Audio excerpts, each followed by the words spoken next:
Hello friends, मेरा नाम है शांतनु और आज के इस वीडियो में हम डिस्कस करने वाले हैं एंडोक्राइनोलॉजी की सीरीज में ग्रोथ हार्मोन। लास्ट जो वीडियो लेक्चर था उसमें हमने पढ़ा पिट्यूटरी हार्मोन्स के बारे में। हमने पिट्यूटरी ग्लैंड का जो ओरिजिन है और उसके जो सीक्रेटेड हार्मोन्स है उनका एक ओवरव्यू करा, जिसमें जैसा कि हम जानते हैं कि पिट्यूटरी के अंदर जो दो पार्ट है, एडिनो हाइपोफाइसिस और न्यूरो हाइपोफाइसिस, उससे लगभग 9 हार्मोन सीक्रेट होते हैं। और जो उसमें सबसे पहली जो हम हार्मोन की अगर हम बात करें, जो एडिनो हाइपोफाइसिस पार्ट है, उसमें भी जो एंटीरियर लोब वाला जो पार्ट है पिट्यूटरी के 3 पार्ट होते हैं, हम पढ़ चुके हैं। एंटीरियर लोब, मिड लोब और पोस्टीरियर लोब। एंटीरियर लोब से 6 हार्मोन सीक्रेट होते हैं, जिसमें से सबसे पहला जो हार्मोन आता है वो ग्रोथ हार्मोन होता है। उसके अलावा 5 हार्मोन और हैं जो कि एडिनो हाइपोफाइसिस के एंटीरियर पिट्यूटरी नाम वाले पार्ट से निकलते हैं। तो चलिए बिना देरी किए आज हम शुरू करते हैं ग्रोथ हार्मोन या सोमेटोट्रोपिक हार्मोन के बारे में। तो आज के इस वीडियो में हम मेनली पढ़ने वाले हैं इनका काम। तो ग्रोथ हार्मोन और या फिर सोमेटोट्रोपिक हार्मोन का फंक्शन हम पढ़ने वाले हैं। इनकी जो प्रैक्टिकलिटी है और जो फंक्शनैलिटी है बॉडी में वो क्या रहती है उसके बारे में चर्चा करने वाले हैं। तो चलिए सबसे पहली बात शुरू करते हैं।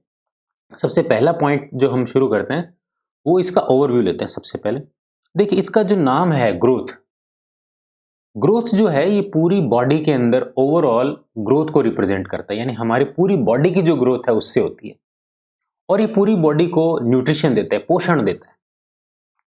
इसीलिए इसका नाम सोमा यानी बॉडी और ट्रॉफिक का मतलब होता है न्यूट्रिशन। ट्रॉफिक लेवल होते हैं पोषण स्तर, ट्रॉफिक का मतलब होता है न्यूट्रिशन। इसलिए इसका जो नाम है सोमेटोट्रोफिक हार्मोन, इसका मतलब क्या है कि ये पूरी बॉडी को न्यूट्रिशन देने वाला हार्मोन है और एक ऐसा हार्मोन है जो पूरी बॉडी का ख्याल रखता है, पूरी बॉडी को न्यूट्रिशन अवेलेबल करवाता है। ठीक है, तो ये तो इसके नाम के बारे में। हम अगर बात करें एक एक करके इनके काम के बारे में, तो पूरी बॉडी के अंदर जितना भी अच्छा, इसके ओरिजिन की हमने बात नहीं की, बीच में छूट गया। ये निकलता कहाँ, सिक्रेशन कहाँ से होता है? तो अभी मैंने आपको जब मैं बता रहा था बैकग्राउंड, तो हमने अभी पढ़ा कि पिट्यूटरी जो ग्लैंड है, पिट्यूटरी ग्लैंड का जो एडिनो हाइपोफाइसिस पार्ट है, एडिनो हाइपोफाइसिस वाला पार्ट है, उसके अंदर जो एंटीरियर लोब है उससे निकलने वाला एक हार्मोन है। ठीक है, तो इसका सिक्रेशन एंटीरियर लोब से होगा। क्लियर है? अब हम पहले ही बात कर चुके हैं कि ये पिट्यूटरी ग्लैंड के इंटीरियर लोब से सीक्रेट होता है और इसके अलावा इसमें 5 हार्मोन और सीक्रेट होते हैं, लेकिन अभी हम बात कर रहे हैं ग्रोथ हार्मोन की। क्लियर है? तो चलिए हम बात करते हैं। अच्छा, अब एंटीरियर लोब में भी कहां से होती है? एंटीरियर लोब के अंदर जो सेल्स हैं जो इनका सीक्रेट करती हैं, इन्हें हम कहते हैं सोमेटोट्रॉफ सेल्स। इसकी बात भी हम कर चुके हैं, पीछे वाला वीडियो देखेंगे तो आपको समझ में आएगा। जो पिट्यूटरी ग्लैंड का जो मेन हार्मोन है और उसका जो ओरिजिन है, उसका जो वीडियो, उसका लिंक मैं आपको यहाँ पे आई बटन में दूंगा, आप यहाँ से क्लिक करके इसमें देख सकते हैं अगर आपने नहीं देखा है तो। चलिए अब इसके फंक्शंस की बात कर लेते हैं जल्दी से। मेन जो काम है इसके फंक्शंस की बात है कि हमारी बॉडी में इसका क्या काम है, फंक्शन क्या करता है।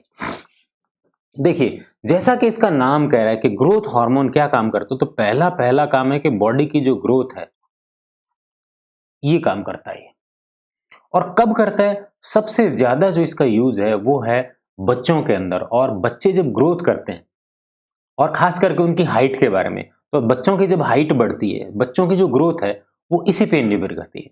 आपने देखा होगा बहुत सारे एडवर्टाइजमेंट में होता है जो बच्चे बोने रह जाते हैं, और बहुत सारे भ्रामक और मिसलीडिंग एडवर्टाइजमेंट भी आते हैं जिसमें ये कहता है ये कुछ चप्पल के अंदर सोल पहनने से या फिर कुछ दवाई है। और आप अगर एनिमेशंस को भी अगर आप देखोगे, उनमें जो इलस्ट्रेटिव एनिमेशन दिखाया जाता है उसमें भी कुछ ऐसे ब्रेन के अंदर एक पिट्यूटरी के अंदर से कुछ ऐसा सीक्रेट होना बताया जाता है। तो एक्चुअली जो हाइट बढ़ाने के लिए जो रिस्पॉन्सिबल हार्मोन है वो ग्रोथ हार्मोन है। कैसे बढ़ाता है? बिकॉज इस हार्मोन का जो मेन टारगेट है, मेन जो टारगेट ऑर्गन है वो है bones and cartilage. Bones and cartilage. अब ये कैसे काम करता है इसके बारे में बाद में बात करेंगे। ठीक है? अच्छा, क्या क्या काम करता है वो हम देखते हैं। सबसे पहले ये जो ग्रोथ वाला काम है ये हम लास्ट में देखेंगे इसको एक बार। इसके अलावा जो और छोटे छोटे काम है उनके बारे में हम अभी चर्चा करते हैं। चलिए देखिए, ये खाली अगर कोई भी हार्मोन हमारी पूरी बॉडी की ओवरऑल ग्रोथ कर रहा है तो केवल सेल्स को डिवीजन वो किस तरह से ग्रोथ करेगा? सेल्स को डिवीजन करने के लिए इंड्यूस करेगा। तो सबसे पहली बात है कि सेल डिवीजन को प्रमोट करता है, बिकॉज ग्रोथ तो तभी हो सकती है, बिकॉज सेल्स बॉडी की, जब सेल्स का नंबर ग्रो होगा, बॉडी की सेल्स के अंदर डिवीजन का प्रमोशन मिलेगा, तभी जाके ग्रोथ हो सकती है। ठीक है, इसके अलावा मसल डेवलपमेंट को भी इंड्यूस करता है। इसके अलावा जो कनेक्टिव टिश्यू है, जो हमारे बॉडी के अंदर जो संयोजी ऊतक है, उसका भी मास बढ़ाता है, उसको भी स्ट्रेंथन करता है, उसको भी मजबूत करता है। और कनेक्टिव टिश्यू का जो मेन पार्ट है वो होता है कोलेजन एंड म्यूकोपॉलीसैकेराइड। इनका सिंथेसिस भी ओवरऑल ये इंप्रूव करता है, बिकॉज बॉडी को ओवरऑल ग्रोथ करने के लिए रिस्पॉन्सिबल है, जैसा मैं बार बार कह रहा हूं।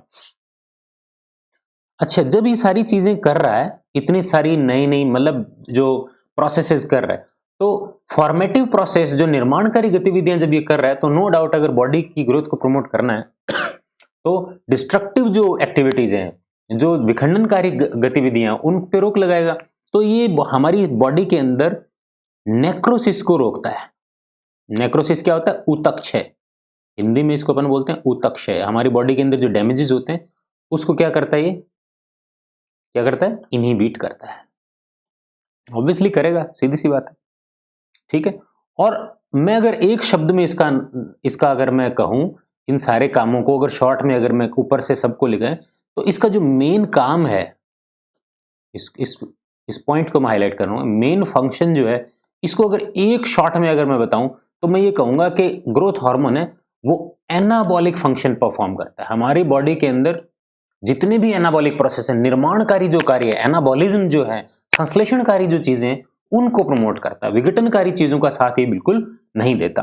तो ये एक major anabolic hormone, anabolic function करने वाला हार्मोन है। अच्छा, जब बोन्स को बढ़ा रहा है, बोन्स की लंबाई बढ़ा रहा है, तो बोन के अंदर ये मिनरलाइजेशन को भी बढ़ाता है। बोन मिनरलाइजेशन, बिकॉज बोन की केवल ग्रोथ होने से कुछ नहीं होने वाला। बोन के अंदर अस्थि भवन, उनके अंदर जो मिनरल्स का जमाव होगा, तब भी अस्थियां मजबूत, हड्डियां मजबूत होगी। एंड ग्रोथ, बोन की ओवरऑल ग्रोथ को भी बढ़ा रहा है और मिनरलाइजेशन को भी बढ़ा रहा है। ठीक है, अच्छा, जो एक चीज ये करता है, ये हमारी सेलुलर अगर लेवल पे देखें, सेल के अंदर देखें, तो हमारी सेल्स के अंदर प्रोटीन सिंथेसिस को इंप्रूव कर। अब देखिए, बार बार कह रहा हूं, एनाबॉलिक है, प्रोटीन सिंथेसिस को क्या करता है? बढ़ाता है। प्रोटीन सिंथेसिस को इंक्रीज करता है। ठीक है, और क्या करता है? हमें एक्चुअली ये रटना नहीं है, हमें ये समझना है ये चीजें क्यों हो रही हैं। और मैं आपको बता चुका हूं कि ये ओवरऑल इंप्रूव कर रहा है, राइट है ना? तो हमारी बॉडी में जहां जहां जो कुछ भी फॉर्मेटिव प्रोसेस है उनको कर रहा है। तो सेलुलर लेवल पे देखें, प्रोटीन सिंथेसिस को इंप्रूव होना ही था। अच्छा, मेटाबॉलिक लेवल पे, अच्छा, लिपोलाइसिस जो होगा, लिपिड जो होगा उसका जो डिग्रेडेशन उसको बढ़ाएगा। लिपोलाइसिस को क्या करेगा? ये इंक्रीज करेगा। ये एक चीज है। क्यों? बिकॉज ये सेल्स को, हमारी बॉडी की जो सेल्स है, उनको फ्यूल देने का काम करता है। फ्यूल देने का मतलब इसको ग्लूकोज की सप्लाई देगा। तो जब लिपिड टूटेंगे तभी जाकर के क्या होगा? कार्बोहाइड्रेट बनेंगे। तो एक्चुअली क्या करता है ये? जैसा कि अभी लिपोलाइसिस का जो कनेक्शन आपको समझ में आएगा, ये क्या करता है? इन लीवर के अंदर जब भी किसी बॉडी में ये काम करता है, लीवर के अंदर ये दो चीजों को इंड्यूस करता है। एक तो करता है ये ग्लूकोनियोजेनेसिस को, और दूसरा ये करता है ग्लाइकोनियोजेनेसिस को। ग्लाइकोनियोजेनेसिस को, ये दोनों को क्या करेगा? प्रमोट करेगा। ठीक है, दोनों को बढ़ाएगा। अब देखिए ऐसा क्यों कर रहा है ये? ग्लूकोनियोजेनेसिस से क्या हो रहा है? देखिए, मैंने कहा आपको कि शरीर के अंदर ग्लूकोज की जो प्रोडक्शन है, ग्लूकोज का जो अवेलेबिलिटी है सेल्स के लिए, वो बढ़ाएगा। इसलिए हार्मोन इंश्योर करेगा कि नॉन कार्बोहाइड्रेट सोर्स, देखिए ग्लूकोनियोजेनेसिस क्या होता है? ग्लूको माने कार्बोहाइड्रेट या ग्लूकोज, नियो माने न्यू, और जेनेसिस माने उत्पन्न होना। यानी जब हमारी बॉडी में ग्लूकोज नॉन कार्बोहाइड्रेट सोर्स से, यानी एक कार्बोहाइड्रेट यानी एक शुगर नॉन कार्बोहाइड्रेट सोर्स से बनने लगे। अब नॉन कार्बोहाइड्रेट सोर्स क्या है? फैटी एसिड है और अमीनो एसिड है। अमीनो एसिड की जरूरत नहीं पड़ेगी बिकॉज प्रोटीन सिंथेसिस को बढ़ा रहा है, उसमें भी चाहिए।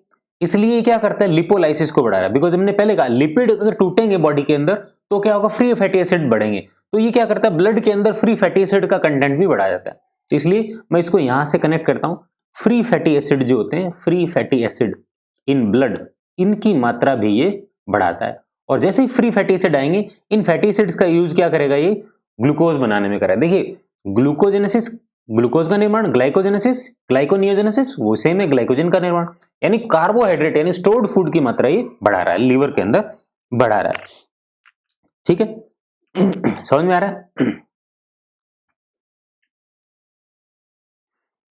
अच्छा, एक चीज और करता है, ये लीवर के अंदर ग्लूकोज अपटेक को रिड्यूस करता है, रिड्यूस ग्लूकोज अपटेक। अब देखिए जो, अब सीधी सी बात है, हार्मोन चाह रहा है कि सेल्स को मिलता रहे ग्लूकोज, और ग्लूकोज जो हमारी ब्लड के अंदर आने वाला, उसका जो मेन जो खतरा है, मेन जो कंजप्शन करने वाला ऑर्गन है, वो क्या है, लीवर है।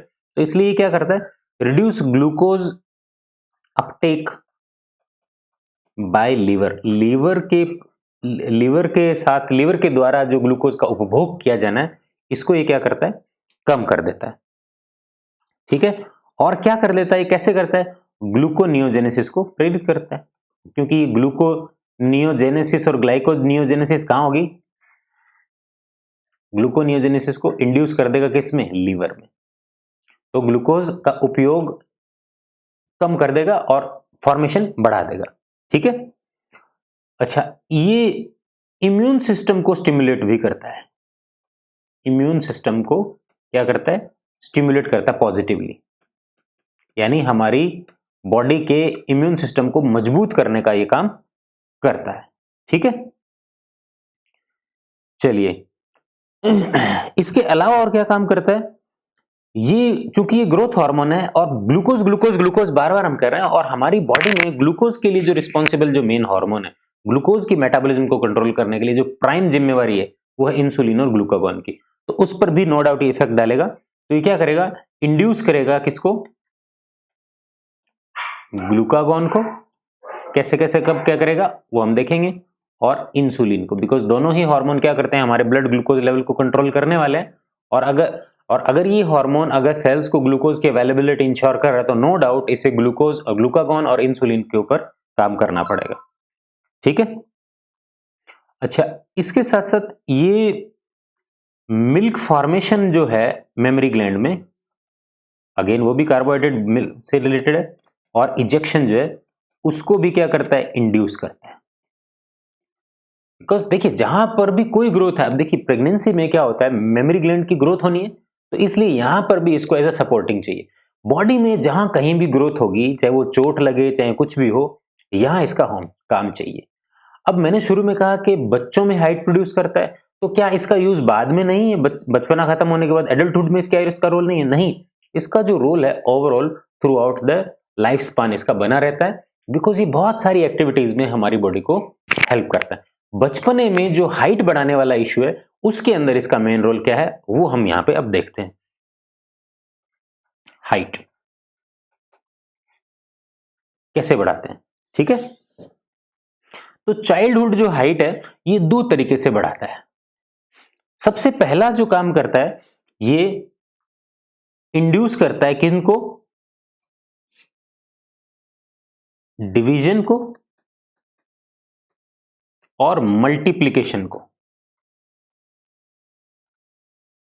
ऑफ ऑस्टियोसाइट और कॉन्ड्रोसाइट। देखिए ऑस्टियोसाइट के बोन के अंदर पाई जाने वाली सेल्स हैं, बोन फॉर्मिंग सेल है, और कॉन्ड्रोसाइट्स के कार्टिलेज के अंदर। तो ये दोनों ही क्या कर रहे हैं, अब एक्चुअली ये क्या करता है, जो हमारी लॉन्ग बोन्स होती है, लंबी जो हड्डियां होती हैं, जो जैसे फीमर है थाइस की, वहां पर उनके ऊपर जब हम ग्रोइंग एज में होते हैं, जब हम बच्चे होते हैं, तो यहां पर एक्टिवली डिवाइडिंग सेल्स की प्लेट मिलती है, इसे हम बोलते हैं एपीफाइसियल प्लेट। क्या बोलते हैं, एपीफाइजियल प्लेट। तो ये हार्मोन इस एपीफाइजियल प्लेट के अंदर प्रेजेंट जो ऑस्टियोब्लास्ट सेल हैं, उनको डिवाइड करता है, और ऑस्टियोब्लास्ट सेल क्या बनाती हैं, ऑस्टियोसाइट सेल बनाती है। तो कुल मिलाकर के नई बोन और नई कार्टिलेज के निर्माण को ये इंड्यूस करता है, और जब हड्डी के अंदर ग्रोथ होगी तो नो डाउट हाइट बढ़ेगी। क्लियर है? तो पहला तो सीधा सीधा इसका जो टारगेट है, वो सीधा जो टारगेट ऑर्गन है उसी पे उसने हमला बोल दिया। साथ साथ एक काम और कर रहा है। ये किस तरह से काम करता है ये और थोड़ा सा देखें। देखिए, जो ग्रोथ हार्मोन होता है, जब भी हमारी बॉडी में किसी भी टारगेट सेल पे काम करता है, तो ग्रोथ हार्मोन हमेशा इंड्यूस करता है, growth hormone induce insulin like growth factor first. ये ग्रोथ फैक्टर है हमारी बॉडी में। देखिए, ग्रोथ हार्मोन जिस सेल पे काम करेगा उस सेल में सिग्नलिंग होगी, और वहां पर insulin like growth factor first या सोमेटोमिडीन एक फैक्टर है, सोमेटोमिडीन, इसका सिक्रेशन होगा। और ये जो है, ये किसको एक्टिवेट करेगा? ये दोनों, ये किसको एक्टिवेट करेंगे? एपिफाइजियल प्लेट के अंदर जो मैं बता रहा हूं, ऑस्टियोब्लास्ट सेल, इनको एक्टिवेट करेंगी। और ऑस्टियोब्लास्ट सेल क्या बनाएंगी? ऑस्टियोसाइट्स, ऑस्टियोसाइट ये बना देंगी। और ऑस्टियोसाइट क्या है? Bone forming cells. Osteoblast cell कौन सी होती हैं? ऐसी सेल जो, ऑस्टियो मींस हड्डी, ब्लास्ट मतलब एक्टिवली डिवाइडिंग सेल। देखिए, हड्डी के अंदर भी 3 टाइप की सेल्स हैं, और बोन कार्टिलेज के अंदर भी 3 टाइप की सेल्स हैं। हड्डी के अंदर जो हड्डी बनाने वाली सेल है वो है ऑस्टियोसाइट। हड्डी के अंदर जो एक्टिवली डिवाइड करने वाली सेल है, जो डिवाइड करके हड्डी की सेल बनाएगी, यानी ऑस्टियोब्लास्ट सेल, जो डिवाइड करके ऑस्टियोसाइट बनाएगी। और लाइज करने वाली सेल्स हैं, या घोलने वाली सेल है, या फिर डिग्रेड करने वाली सेल है, उन्हें हम बोलते हैं ऑस्टियोक्लास्ट। तो ऑस्टियोक्लास्ट लाइज करने का काम करती है, घोलने का काम करती है, एक्स्ट्रा सेल्स को हटाने का काम करती है। ऑस्टियोब्लास्ट सेल में डिवीजन होता है, ऑस्टियोसाइट बनती है। हड्डी का निर्माण ऑस्टियोसाइट से होता है। क्लियर है? इसी तरह से कार्टिलेज के अंदर भी 3 टाइप की सेल है। कॉन्ड्रोसाइट उपस्थि कार्टिलेज बनाती है, कॉन्ड्रोब्लास्ट एक्टिवली डिवाइडिंग सेल है, कॉन्ड्रोसाइट डिसॉल्विंग सेल है। कोई भी हड्डी है हमारी बॉडी के अंदर, बहुत सारी ऐसी हड्डियां हैं जो पहले कार्टिलेज होती हैं, उसके बाद वो बोन में कन्वर्ट हो जाती है, यानी ऑस्टियोब्लास्ट सेल से ऑस्टियोसाइट बनती है, और ऑस्टियोसाइट पहले कॉन्ड्रोसाइट होती है और later on they are converted into osteocyte. Clear है? तो ग्रोथ हार्मोन चूंकि इंसुलिन लाइक ग्रोथ फैक्टर का सिक्रेशन करता है, और ये जो फैक्टर है ये अपनी सिग्नलिंग के जरिए, एंडोक्राइन सिग्नलिंग के जरिए इसको इंड्यूस करता है और ग्रोथ को, बोन्स की ग्रोथ को प्रमोट करता है। ठीक है? क्लियर है? चलिए, अब अगर इसका रेगुलेशन देखें हम, ग्रोथ हार्मोन का जो रेगुलेशन है, रेगुलेशन हमें थोड़ा सा समझना है। इसका जो रेगुलेशन है वो कैसे होता है? देखिए, हमने कहा कि ये पिट्यूटरी है, ठीक है, और ये हाइपोथैलेमस। तो ये हो गया हाइपोथैलेमस, और ये हो गई एंटीरियर पिट्यूटरी। ठीक है, थोड़ा सा यहां पे समझेंगे।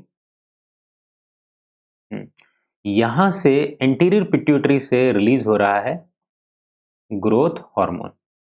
क्लियर है? अब ये जो ग्रोथ हार्मोन है,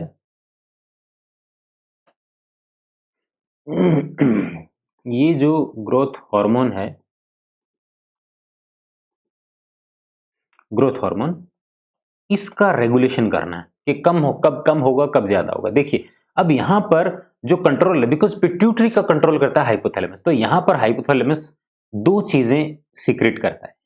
थोड़ा सा हम गौर करके समझेंगे तो हमको समझ में आएगा। यहां से ये 2 चीजें सीक्रेट करता है।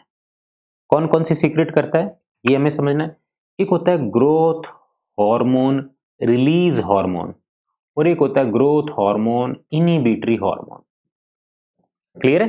अब जैसा नाम से ही क्लियर है, ये रिलीज हार्मोन क्या करता है? प्रमोट करता है। तो growth hormone release hormone anterior pituitary पे जब काम करेगा तो वो प्रमोट करेगा, इसलिए मैंने यहां पे पॉजिटिव साइन लगाया। ठीक है, यहां पे क्या लगाया?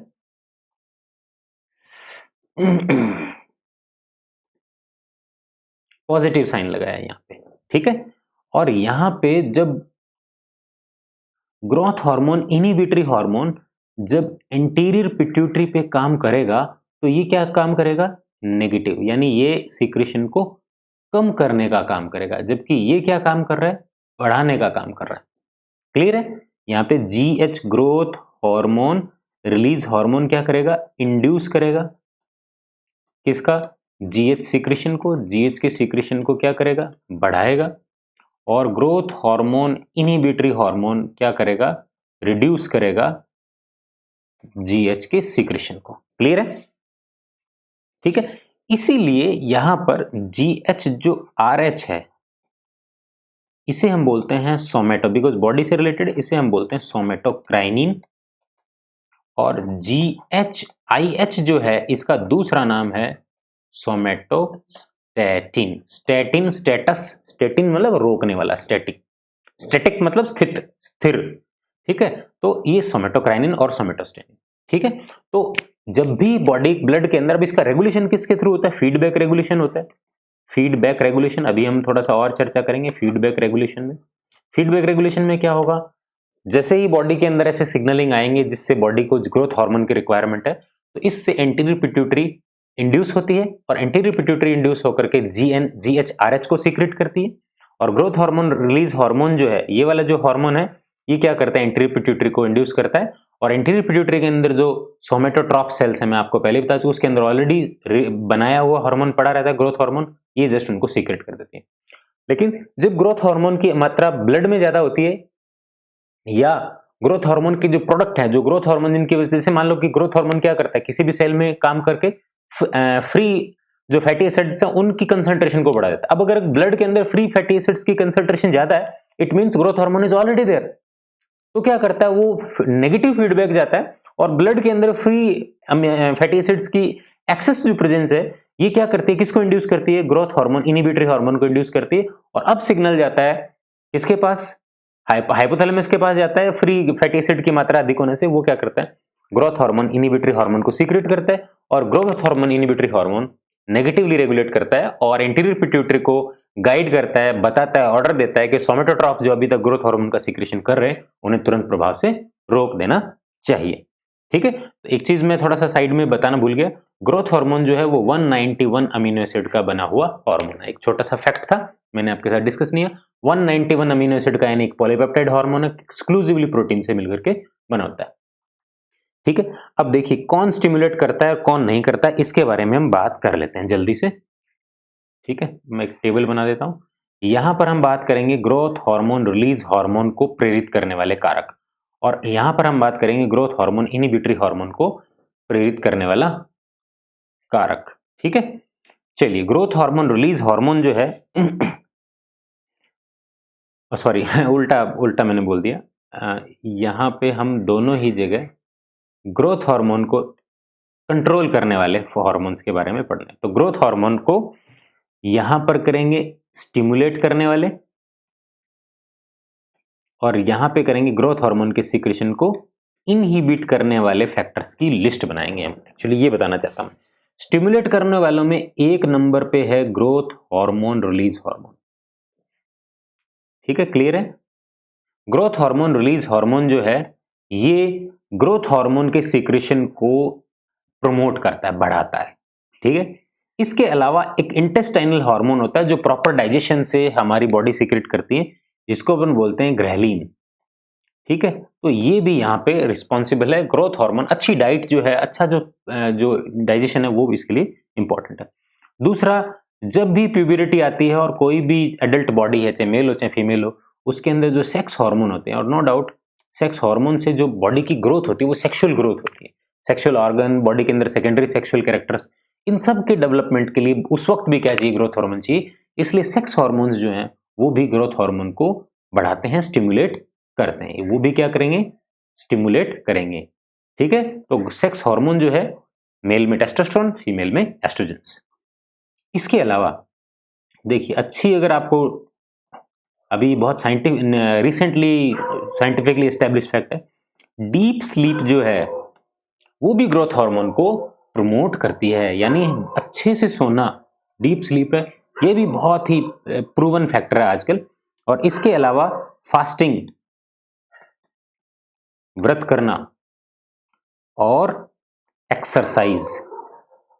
ठीक है, ये जो तीन है ये हमारी डाइट और सोने के बारे में है। ये सारी चीजें ग्रोथ हार्मोन को प्रमोट करती हैं और हमारी प्रॉपर ग्रोथ होती है, या फिर जो बॉडी के अंदर जो डैमेजेस होते हैं दिन भर में उनको रिपेयर करने का, हील करने का काम करती है। इनहिबिट कौन करेगा, इनके अगेंस्ट जो भी होगा। ग्रोथ हार्मोन इनहिबिटरी हार्मोन करेगा, पहली चीज। दूसरी चीज क्या करेंगे आप, जैसे मैंने कहा था जो सर्कुलेटिंग होगा, अब सर्कुलेटिंग लेवल्स ऑफ ब्लड के अंदर जो सर्कुलेशन में जो ग्रोथ हार्मोन है वो, अगर ब्लड के अंदर सर्कुलेशन में है ग्रोथ हार्मोन, अगर ब्लड में सर्कुलेशन में ग्रोथ हार्मोन है तो क्या होगा, growth hormone already is there, तो एक्सेस जो ग्रोथ हार्मोन है वो रिपोर्ट पहुंच जाएगी और ग्रोथ हार्मोन का सीक्रेशन इनहिबिट हो जाएगा। या मैंने कहा था फ्री फैटी एसिड, बिकॉज जहां जिस सेल पे ग्रोथ हार्मोन काम करता है वो सेल लिपोलाइसिस शुरू कर देती है और फैटी एसिड की मात्रा ब्लड के अंदर बढ़ जाती है। तो फैटी एसिड की मात्रा अगर ब्लड में ऑलरेडी ज्यादा है, इट मींस ग्रोथ हार्मोन का इफेक्ट है। ऐसे में ग्रोथ हार्मोन का और सीक्रेशन नहीं होना चाहिए, तो फीडबैक जाएगा नेगेटिव, और फ्री फैटी एसिड और सर्कुलेटिंग जीएच है वो सीधा सीधा हाइपोथैलेमस को सूचना देते हैं कि ग्रोथ हार्मोन की आवश्यकता अब नहीं है। ऐसे में हाइपोथैलेमस जीएच आईएच का सीक्रेशन कर देता है। इसके अलावा ब्लड में ग्लूकोज ऑलरेडी ज्यादा हो, बहुत ज्यादा हो, बिकॉज ग्रोथ हार्मोन क्या करता है, ब्लड ग्लूकोज लेवल बढ़ाता है। तो मान लो हाइपरग्लाइसेमिक हो कोई, तब भी इन नेगेटिव रोल जाएगा। समझ रहे हैं आप, growth hormone blood glucose level बढ़ाता है, ऑलरेडी अगर बढ़ा हुआ है तो ग्रोथ हार्मोन नहीं बढ़ेगा, ठीक है। और ग्लूकोकॉर्टिकॉइड्स हैं, ये हम बाद में पढ़ेंगे, या फिर अगर आपको पता है ग्लूकोकॉर्टिकॉइड्स जो एड्रेनल ग्लूकोकॉर्टिकॉइड्स जो हैं, जो एड्रेनल ग्लैंड है उसका कॉर्टेक्स रीजन के एक जो हार्मोन्स हैं ग्लूकोकॉर्टिकॉइड्स, ये भी ग्लूकोज को करते हैं। ग्लूकोकॉर्टिकॉइड्स भी क्या करते हैं, ग्लूकोज लेवल बढ़ाते हैं, तो ये भी ये काम कर सकते हैं। तो ग्लूकोकॉर्टिकॉइड्स भी अगर हैं तो ऐसे में भी क्या होगा, ग्लूकोकॉर्टिकॉइड्स भी क्या करते हैं, ब्लड ग्लूकोज लेवल बढ़ाते हैं। अगर ग्लूकोकॉर्टिकॉइड्स की मात्रा अगर ऑलरेडी ज्यादा है तो भी क्या होने वाला है, यही काम होने वाला है कि ग्रोथ हार्मोन का इनहिबिशन हो जाएगा, ठीक है। तो आज की इस वीडियो में इतना ही। अगला जो लेक्चर होगा उसमें हम ग्रोथ हार्मोन की वजह से होने वाली जो डिजीजेज हैं उन पे हम चर्चा करेंगे। Thank you.